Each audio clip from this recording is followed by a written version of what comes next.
KSUവിന്റെ ലഹരി വിരുദ്ധ ബോധവൽക്കരണ യാത്ര നേതാക്കളുടെ നിസ്സഹകരണം മൂലം പൊളിഞ്ഞു. ജില്ലാ ഭാരവാഹികൾ ഉൾപ്പെടെയുള്ളവർ യാത്രയിൽ പങ്കെടുക്കാതെ മാറി നിന്നതോടെയാണ് യാത്ര പരാജയമായി മാറിയത്. ലഹരി മാഫിയയ്ക്കെതിരെ വിദ്യാർത്ഥി മുന്നേറ്റം എന്ന മുദ്രാവാക്യം ഉയർത്തി നടത്തിയ യാത്രയാണ് നേതാക്കൾ പങ്കെടുക്കാതെ പൊളിഞ്ഞത്. ഗ്രൂപ്പിസം ഉൾപ്പെടെയുള്ള പ്രശ്നങ്ങളിലാണ് നേതാക്കൾ വിട്ടുനിന്നത്. 12 ജില്ലകളിൽ നിന്ന് 210-ലധികം ഭാരവാഹികളെയാണ് ഇതിന്റെ പേരിൽ സസ്പെൻഡ് ചെയ്തത്. അരുൺ ആലത്തൂർ ചേർന്ന വിവരങ്ങളുമായി. അരുൺ, ഇതിനിടയിൽ നടന്ന വിഷയമാണിത്. KSUവിന്റെ ലഹരി വിരുദ്ധ ബോധവൽക്കരണ യാത്ര, പക്ഷേ അത് നടന്നില്ല. കാരണം നേതാക്കൾ പോലും പങ്കെടുത്തില്ല. വിവരങ്ങൾ എന്താണ്? വീണ, സംസ്ഥാനത്തെ 12 ജില്ലകളിലാണ് KSUവിന്റെ ഈ ലഹരി വിരുദ്ധ ബോധവൽക്കരണ യാത്ര പൂർത്തിയായിരിക്കുന്നത്.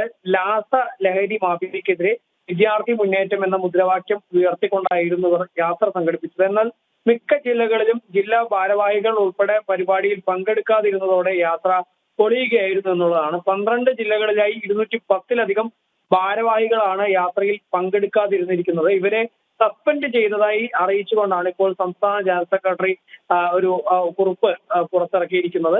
ജില്ലാ വൈസ് പ്രസിഡന്റുമാര്, അതുപോലെ തന്നെ ജനറൽ സെക്രട്ടറിമാര്, എക്സിക്യൂട്ടീവ് അംഗങ്ങൾ, മണ്ഡലം പ്രസിഡന്റുമാർ ഉൾപ്പെടെയുള്ളവർക്കാണ് സസ്പെൻഷൻ നൽകിയിരിക്കുന്നത്.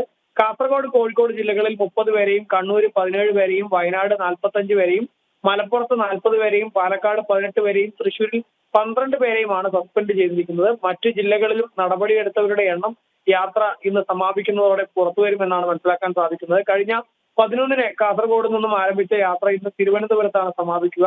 സംഘടനയിലെ ചേരിപ്പോരാണ് പലരും ഇങ്ങനെ വിട്ടുനിൽക്കാൻ കാരണമെന്നാണ് നമുക്ക് ലഭിക്കുന്ന വിവരം. കൂടാതെ ഈ ലഹരി കേസുകളിൽ അടുത്തിടെ KSU പ്രവർത്തകർ തന്നെ പിടിയിലാവുന്ന സാഹചര്യവും ഉണ്ടായിട്ടുണ്ട്. ഇതുകൂടാതെ എറണാകുളത്തെ യാത്രയ്ക്ക് സ്വീകരണം ഒരുക്കാൻ കുപ്രസിദ്ധ കൊട്ടേഷൻ ലഹരിക്കടത്ത് തലവൻ മരട് അനീഷ് പങ്കെടുത്തതും വിവാദമായിരുന്നു എന്നുള്ളതാണ്. ഓക്കെ, ശരി.